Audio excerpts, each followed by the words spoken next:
من وجهك المنير لقد نور القمر لا يمكن الثناء كما كان حقه بعد از خدا بزرگ توئی قصہ مختصر۔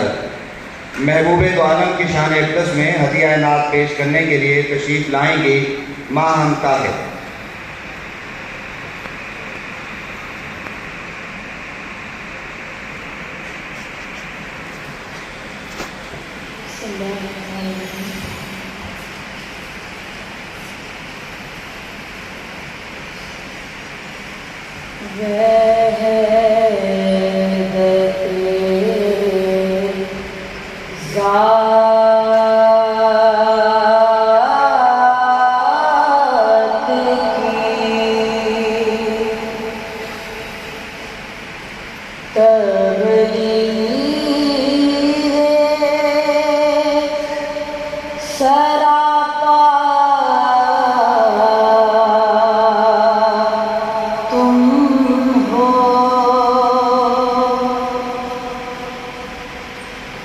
جس کی ہر لہر ہے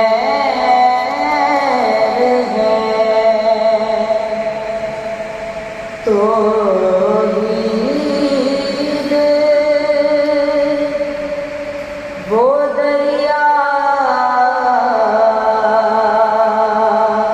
تم ہو۔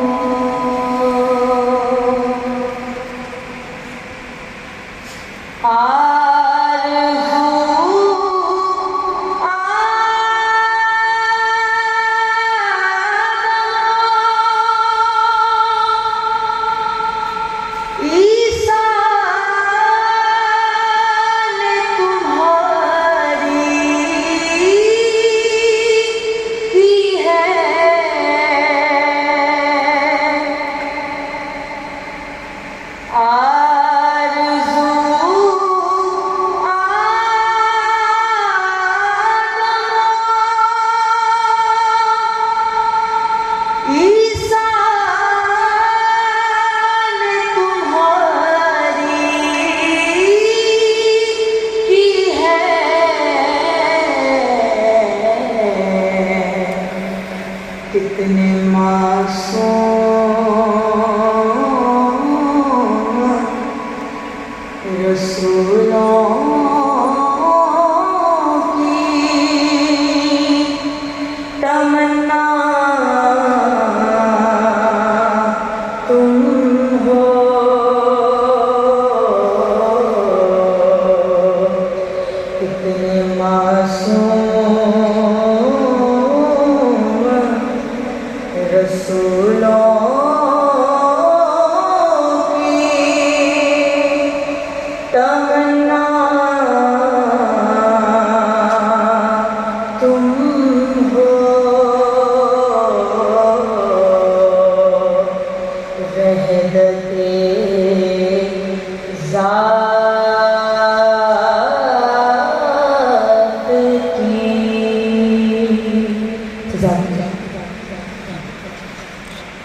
ایڈیٹر ایڈیٹوریل روزنامہ 92 نیوز جناب اشرف شریف، کالم نگار دانشور اور اہل علم و عقد کے سرخیل ہیں اور ہمارے درمیان موجود ہیں۔ عزیزان من، میں یہاں بتاتا چلوں کہ پاکستانی صحافت اور ادب کے نامور شخصیات جناب مجیب الرحمان شامی، اجمل جامی، توفیق بٹ اور امجد اسلام امجد وہ بھی آج یہاں پہ موجود تھے، لیکن بامر مجبوری وہ تشریف نہیں لا سکے، مگر ان سبھی افراد نے vice chancellor engineer professor doctor Athar Mahboob کی دعوت محبت پہ سر تسلیم خم کرتے ہوئے جلد ہی اسلامی یونیورسٹی کا وزٹ کرنے کا اظہار کیا ہے۔ چونکہ وائس چانسلر صاحب کسی وجہ سے باہر ہیں تو تقریب کا آغاز مہمانان گرامی سے کرتے ہیں۔ کسی نے کیا خوب کہا تھا کہ ہر گلی اچھی لگی، ہر ایک گھر اچھا لگا، وہ جو آیا شہر میں تو شہر بھر اچھا لگا۔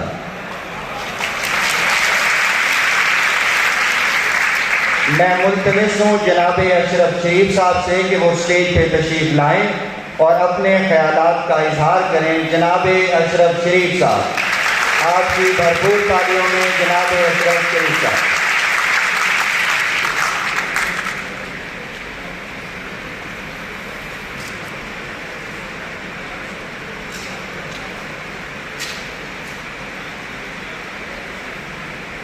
بسم اللہ الرحمن الرحیم۔ جتنا علم و فضل کا بوجھ میرے دوست ڈاکٹر سجاد نے میرے اوپر ڈال دیا ہے، مجھے لگتا ہے کہ وہ نبھانا کچھ مشکل ہو جائے گا۔ بہرحال کوشش کریں گے۔ میرے سینئر بھی یہاں پہ موجود ہیں اور نوجوان آج کے جو ہمارے حالات ہیں اس کو سماجی حوالے سے کچھ سمجھنے کی کوشش کریں۔ سماجی مسائل وہ الجھے ہوئے معاملات ہوتے ہیں جو کسی سماج کے اتحاد، اس کے امن اور اس کی ترقی میں رکاوٹ بن کے کھڑے ہوتے ہیں۔ اس لحاظ سے ہر سماج کوشش کرتا ہے کہ ان مسائل کو آئیڈینٹیفائی کرے اور پھر ان مسائل کو حل کرنے کا کوئی راستہ نکالے۔ ہمارے ہاں بڑی ایک عجیب روایت ہے، میڈیا میں ہے، ہم اس روایت کو زیادہ دیکھتے ہیں، پروموٹ بھی کچھ کرتے ہیں کہ ہم ان سارے کے سارے مسائل کو میڈیا پہ ہی حل کرنا چاہتے ہیں۔ ملک میں غربت ہے، میڈیا کے ٹاک شوز اور کالموں میں ہم اس کا حل تلاش کرنے کی کوشش کرتے ہیں۔ ملک میں بے راہبی کی بات ہوتی ہے تو وہ بھی سارے کا سارا میڈیا پہ آ جاتا ہے۔ اگر کہیں پہ سوشل میڈیا کا غلط استعمال ہو رہا ہے تو وہ بھی اسی طرح سے۔ پھر خاندانوں کے اندر جو مسائل آ رہے ہیں اس معاملے کو بھی سوشل میڈیا پہ اور میڈیا پہ ڈسکس کیا جاتا ہے، اور اتنا ڈسکس کیا جاتا ہے کہ اصل بات جو ہے وہ کہیں کھو جاتی ہے۔ یونیورسٹیز کے اندر سوشل سائنسز کے آپ کو پتہ ہے ڈپارٹمنٹس ہیں، آپ لوگ بھی ان میں سے ان ڈپارٹمنٹ سے تعلق رکھتے ہیں۔ یہ سوشل سائنسز کیوں بنی؟ یونیورسٹیز میں ان کا ادراک کیوں کیا گیا؟ یہ صرف اس وجہ سے نہیں ہے کہ آپ لوگ وہاں سے ڈگریز لے کے نکلیں اور پھر سوسائٹی کے اندر گھس جائیں اور اپنے حصے کی جہاں پڑا ہوا اسے غصب کرنے کے لیے ایک دوڑ شروع کر دیں یا قبضہ کرنے کے لیے۔ یہ اس طرح سے نہیں ہے۔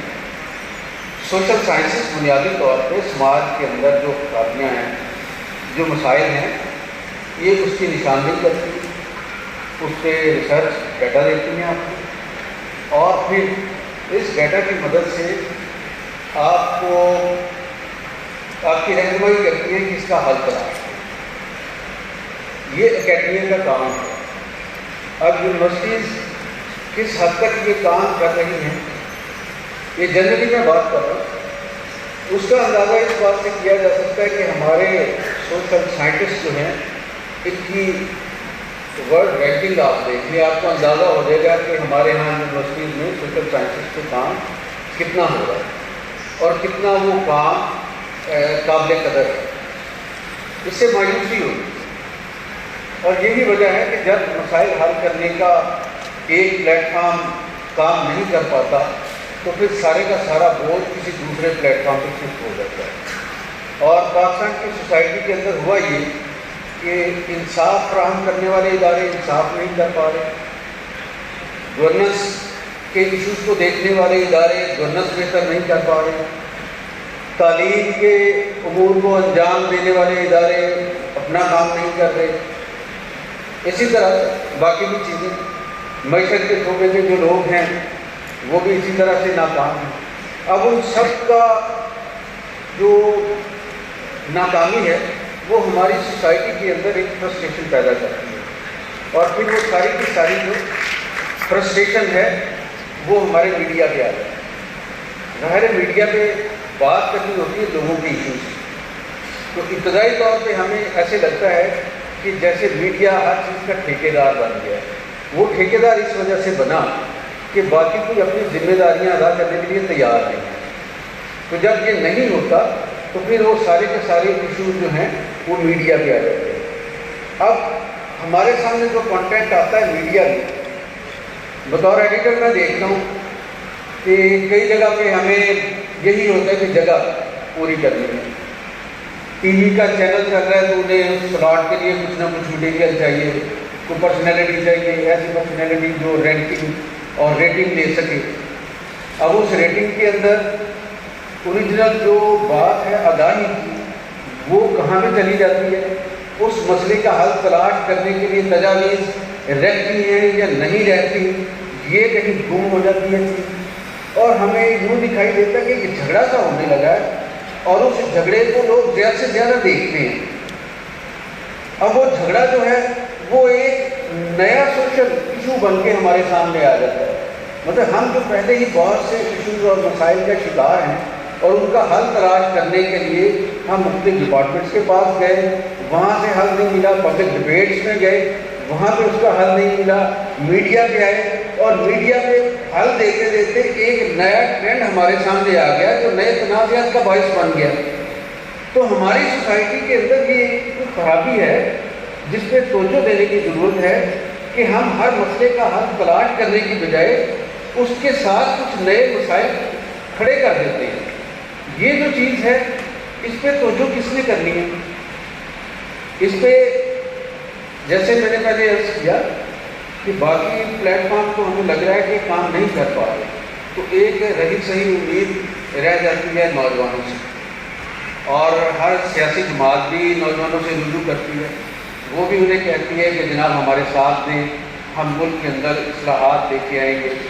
اب وہ اصلاحات کس طرح سے پچھلے ادوار میں آتی رہی، اس کا اندازہ آپ کو ہے کہ جس صورتحال کو ہم یہاں پہ زیر بحث لائے ہوئے ہیں وہ انہی اصلاحات کے نام ہونے کا نتیجہ ہے، اور آگے کیا ہو سکتا ہے وہ بھی کوئی اچھا نظر نہیں آ رہا۔ تو مسئلہ یہ ہے کہ آپ لوگ خود اسیس کریں۔ اب یہی ایک حل میرے نزدیک رہ گیا کہ اگر آپ سوسائٹی کا اتحاد برقرار رکھنا ہے، سوسائٹی کا امن برقرار رکھنا ہے اور سوسائٹی کو ترقی کی طرف لے کے جانا ہے، تو جو مسائل ان چیزوں کے راستے میں آتے ہیں، جو چیزیں ان چیزوں کو روک رہی ہیں، ان چیلنجز کو پیدا کر رہی ہیں، آپ وہاں پہ جا کے ان کو روکیں۔ اور آپ کے بھی مشاہدے میں ایک چیز آئی ہوگی، میں نے بھی دیکھا ہے کہ دنیا بھر میں معاشی ترقی ان سماج میں ہوتی ہے، ان جگہوں پہ ہوتی ہے جہاں پہ امن ہوتا ہے۔ تو پاکستان کی سوسائٹی میں امن نہیں ہے، اس وجہ سے ہم لاکھ یہاں پہ کہتے رہے کہ ہم بڑے پرامن ہیں، ہمارے ہاں ایک کلچرل ہیریٹیج ہے، ہمارے ہاں ٹورزم ڈیولپ ہو سکتا ہے، ہم لاکھ کہتے رہے، لیکن یہ حقیقت ہے کہ دنیا پاکستان کی سوسائٹی کو پرامن نہیں سمجھتی۔ ابھی آپ کے سامنے ایک بین الاقوامی تنازع آیا روس اور یوکرین کا، اور اس تنازع کے نتیجے میں بہت سے رشین جو بلین میئر ہیں ان کے ایسیٹس یورپ اور امریکہ میں جو تھے وہ ضبط کر لیے گئے، اس میں پریزیڈنٹ پوٹن کی جو بیٹیاں ان کے بھی ایسیٹس تھے۔ اب اس کے بعد ہوا یہ کہ جو رشین بہت امیر لوگ ہیں جن کے پاس بہت پیسہ ہے، وہ دنیا میں ایسی اپرچونیٹیز ڈھونڈتے ہیں کہ جہاں پہ جا کے وہ انویسٹ کر سکیں. تو ان لوگوں نے دبئی کو دیکھنا شروع کیا کہ وہاں پہ جا کے کچھ انویسٹ کریں. اب دبئی کو آپ لوگ جانتے ہیں، اگر پریکٹیکلی دیکھا جائے تو ایک صحرا ہے، پانی کی وہاں پہ قلت ہے، ایگریکلچر وہاں پہ نہیں ہو سکتی. آپ پوری کی پوری دبئی کی معیشت جو ہے اس کو عمارتوں کی معیشت کہہ سکتے ہیں. عمارتوں کی معیشت میں دبئی کے پاس تیل ہے، لیکن انہوں نے اپنی معیشت کو جو استوار کیا وہ تیل پہ نہیں کیا، انہوں نے انویسٹمنٹ اور کاروبار پہ کیا ہے. پوری دنیا سے انویسٹمنٹ وہاں پہ کیوں آ رہا ہے؟ کیونکہ اسے لگتا ہے کہ دبئی جو ہے وہاں پہ اس کی سرمایہ کاری محفوظ ہے، امن ہے، وہاں پہ قانون کی حکمرانی ہے، کوئی کسی کا حق غصب نہیں کر سکتا. اس وجہ سے وہاں پہ جا رہے ہیں. میں نے اپنے ان دوستوں کو کہا جو اس کام سے متعلق ہیں، جو رشین انویسٹرز کے ساتھ رابطے میں تھے، تو میں نے انہیں کہا کہ آپ پاکستان میں کیوں نہیں آتے؟ رشین یہاں پہ لوگ آتے ہیں ہمارے اکاڑا میں، وہ مکئی اور آلو براہ راست یہاں سے خرید کے لے کے جاتے ہیں. تو آئیں یہاں پہ کچھ 2-4 ہزار ایکڑ زمین وہ لیز پہ لیں اور اچھی فارمنگ کریں. ٹیکنالوجی ان لوگوں کے پاس بھی ہے، وہ ٹیکنالوجی لے کے بھی آ سکتے ہیں. تو وہاں پہ انہوں نے یہی کہا کہ آپ کی جو حکومتیں ہیں ان کی پالیسیز کے اندر ایک سبسڈی. ہم کسی گورنمنٹ سے بات کرتے ہیں، تھوڑے عرصے کے بعد دوسری گورنمنٹ آتی ہے، وہ پالیسیز کچھ اور کر دیتی ہے، اور اس وجہ سے یہ مسلسل عمل ہو جائے. اور اس کے نتیجے میں پاکستان کے اندر فارن انویسٹمنٹ نہیں آ رہی. تو یہ آپ امن لانا کس کا کام ہے؟ یہ آپ اور میں اویئرنیس کے لیے کام کر سکتے ہیں، ایک دوسرے کو سمجھا سکتے ہیں، ایک دوسرے کی اخلاقی مدد کر سکتے ہیں، لیکن امن لانا حکومتوں کا کام ہے، اس کے اداروں کا کام ہے. پاکستان میں بدقسمتی ہے یہ ہماری کہ ہم جو کوشش کرتے ہیں ایک فرد کے طور پہ یا سماج کے ایک کارکن کے طور پہ، اس کے راستے میں سماج کی جو چھوٹے چھوٹے گروہ ہیں وہ ان سے زیادہ ہمارے اپنے ادارے، ہماری اپنی حکومتیں رکاوٹ بن کے کھڑی ہو رہی ہیں. تو یہ ایک بڑا چیلنج ہے سماجی مسائل کے حوالے سے پاکستان میں. اور میرا خیال ہے کہ ہم سب کو، ہم طالب علم ہوں، استاد ہوں، میڈیا سے وابستہ ہوں، دانشور ہوں، ہمیں اس کی نشاندہی تو ہو چکی ہے. اب اس کا حل بھی تجویز کرنا ہے اور اس حل پہ عمل درآمد کے لیے ایک دباؤ پیدا کرنا ہے. اور دباؤ کیا ہے؟ اس وقت تک کوئی جمہوری سماج آگے نہیں بڑھتا جب تک وہ ڈیمانڈ نہ کرے. آپ اگر ووٹ دیتے ہیں، ووٹ کے ساتھ ڈیمانڈ نہیں کرتے اپنے نمائندوں سے، تو آپ سمجھیں کہ اپنا فرض پوری طرح سے ادا نہیں کرتے. تو آپ ڈیمانڈ کریں، اپنے آپ کو کلیئر کریں کہ پاکستان کے مسائل کو حل کرنے کے لیے آپ نے کردار کیا ادا کرنا ہے. تو اس کردار کو سامنے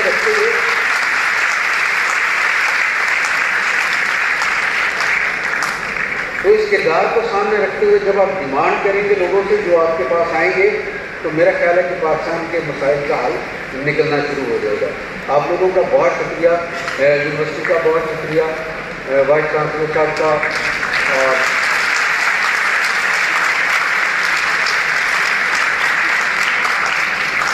اور ہمارے تمام دوست ڈاکٹر جان صادق صاحب اور باقی احباب کا شکریہ کہ انہوں نے اس کا اہتمام کیا اور موقع دیا کہ آپ لوگوں سے ہم بات کرتے ہیں. بہت شکریہ.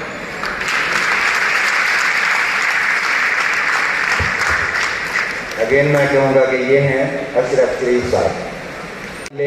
گیسٹ کو بلانے سے پہلے میں ان کا تعارف کرا دوں کہ صاحب ذی وقار جناب نسیم شاہد، جن کا تعلق یوں تو روزنامہ پاکستان ملتان سے ہے، مگر آپ کئی دہائیوں سے شعبہ صحافت، کالم نگاری اور میڈیا اینڈ کمیونیکیشن اسٹڈیز کے بچوں کے اذہان کی آبیاری کر رہے ہیں.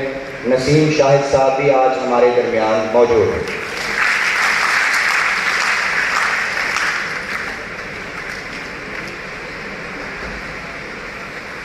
میں اشعار، اگر آپ کو اس ہوسٹنگ میں اشعار کی کثرت نظر آئے تو مجھے معاف کر دیجیے گا، کیونکہ میں بھی اندر سے چھوٹا موٹا شاعر ہوں. اور جناب عباس تابع صاحب یہاں تشریف فرمائے، ان کے ساتھ لاہور کی اپنی بیٹھک میں کچھ مشاعرے پڑے گا. اس نے وعدہ کیا ہے آنے کا، اس نے وعدہ کیا ہے آنے کا، رنگ دیکھو غریب کھانے کا۔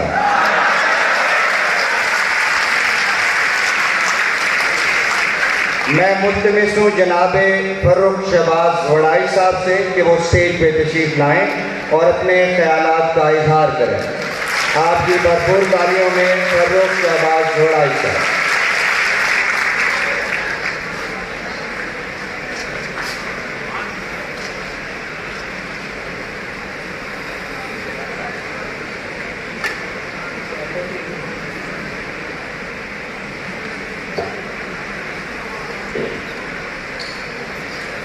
انہوں نے میرے کان میں کہا کہ 10 سے 15 منٹ، میں نے کہا یہ بعد میں 4 سے 5 منٹ میں بھی ختم کر سکتا ہوں۔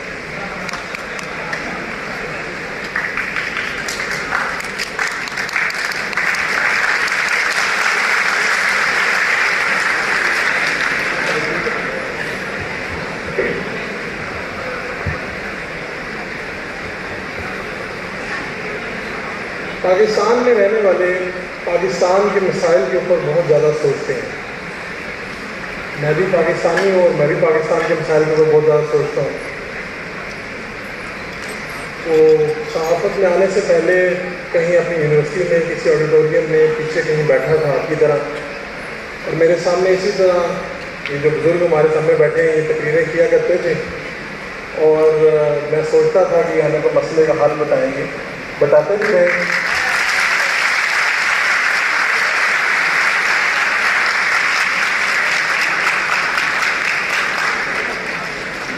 بتاتے بھی رہے، شاید ہم سمجھ نہیں سکے، شاید ہم عمل نہیں کر پائے۔ آج بھی کئی سال گزرنے کے بعد پاکستان وہیں پر کھڑا ہے دوبارہ۔ تو کیونکہ جان صاحب نے شاعری کا کیا، اور مجھے یہاں لگتا ہے کہ جیسے شاعری کا ذوق رکھنے والے زیادہ ہیں اس آڈیٹوریم میں۔ وزیر صاحب نے کہا تھا جبر کا موسم کب بدلے گا، ہم بدلیں گے۔ جبر کا موسم کب بدلے گا، ہم بدلیں گے تب بدلے گا۔ تو میں یہ سمجھتا ہوں، ابھی کچھ دن پہلے میں سری لنکا میں تھا، تو سری لنکا کا آپ نے آج کل بڑی بوم سنی ہے، پاکستان کے پرائم منسٹر ہوں یا پاکستان کے پاپولر لیڈر عمران خان، دونوں ہی سری لنکا پاکستان کو سری لنکا، پاکستان سری لنکا بن جائے گا، پاکستان کی ہو جائے گا۔ تو میں نے سوچا چلیں سری لنکا دیکھتے ہیں۔ تو سری لنکا میں وہاں پر گیا، ایک ہوٹل میں میں نے اپنی بکنگ وغیرہ کروائی، تو ٹیکسی والے نے مجھ سے پہلا سوال یہ پوچھا، جب ہم باہر کے لوگ جاتے ہیں تو ہمیں لوگ پاکستانی نہیں کہتے، ہمارے سے پہلا سوال پوچھتے ہیں آپ انڈین چونکہ زیادہ ہیں اور وہاں پر اچھی جگہوں پر زیادہ ہیں۔ تو اس نے پوچھا مجھ سے یہی سوال آ رہی ہے انڈین، تو میں نے کہا نہیں پاکستانی۔ تو اس نے اگلا ہی سوال پوچھا، اگلا سوال کیا پوچھا اس نے نتیجہ ہی دے دیا مجھے، اس نے کہا سیم وہ کہنا یہ چاہ رہا تھا کہ جو ساڑھے لال میں بھی تھوڑے لال میں۔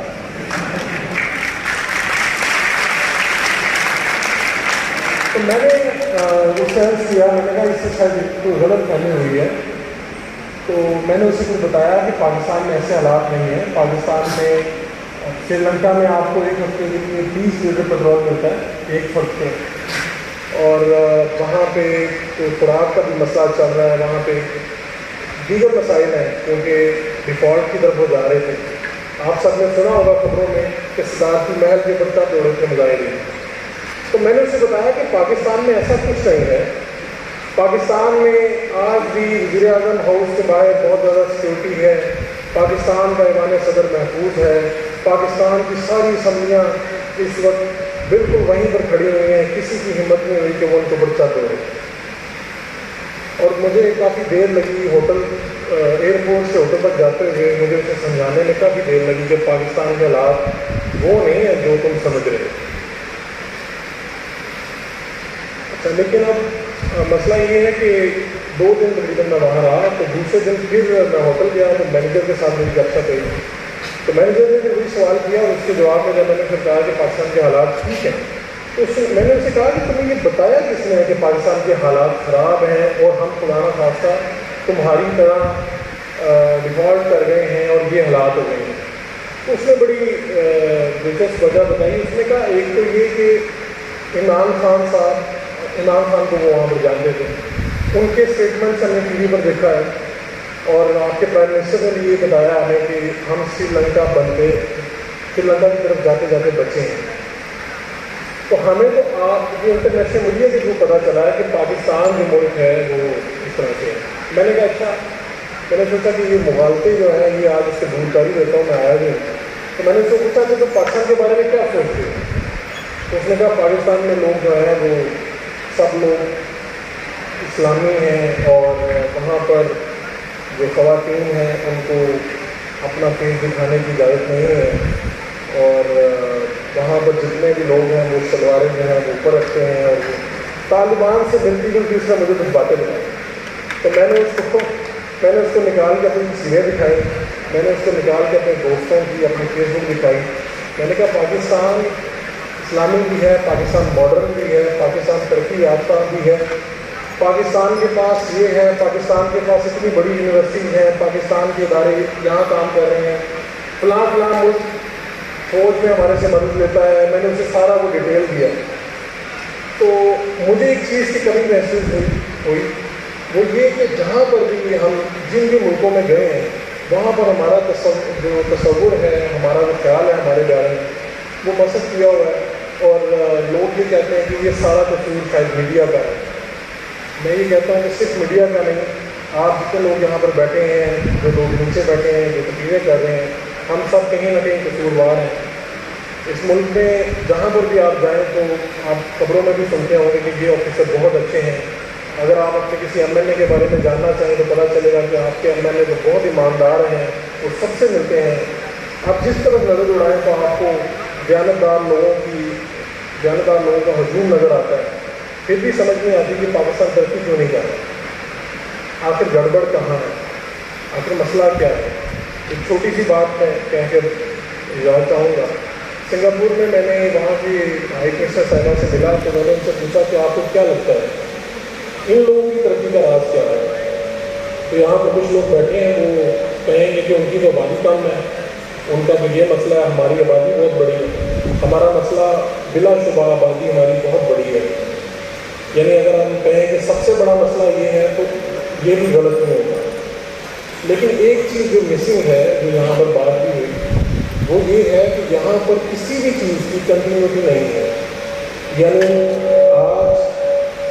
یعنی آج آپ کے پاس ڈاکٹر اطہر محبوب ہیں، انہوں نے فیکلٹی کی تعداد بڑھا دی، انہوں نے بچے ایڈمیشن زیادہ کر دیے، یونیورسٹی کو آباد کر دیا.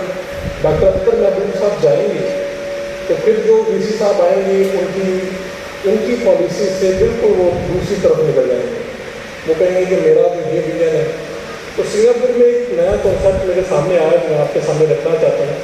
انہوں نے کہا کہ جو ہمارے وزیر نہیں رہتے ہم ان کو ریٹائر نہیں کرتے، ہم ان کو مینٹور بنا دیتے ہیں. کہ ہم ان کو مینٹور بنا دیتے ہیں اور وہ اسی منسٹری کے جو نیا منسٹر آتا ہے یا جتنے بھی آگے جو منسٹر مسلسل ہوتا ہے ان کو وہ گائیڈ کرتے رہتے ہیں، کئی میٹنگ میں بھی شریک ہوتے ہیں، یعنی کہ ان کی رہنمائی مسلسل رہتی ہے. پاکستان کے مسائل تو بہت زیادہ ہیں. ایک مسئلہ یہ بھی ہے کہ حکومتیں یہاں پر اپنا وقت پورا نہیں کرتی. یہاں پر کوئی وزیر اعظم اپنا وقت پورا نہیں کرتا. جس وزیر اعظم کے بارے میں ہم یہ سوچتے ہیں کہ وہ ایک پیج پر ہے، وہ بھی پتہ چلتا ہے کہ وہ ایک پیج کب پھٹ چکا ہے، وہ وزیر اعظم اپنے گھر جا چکا ہے.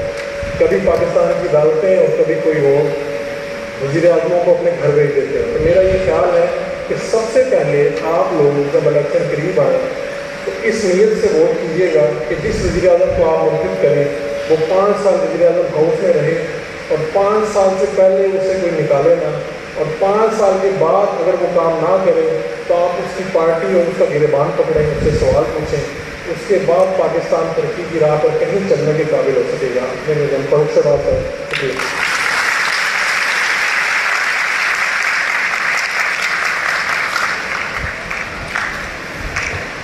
یہ ہیں فروخ شہباز بڑائی صاحب.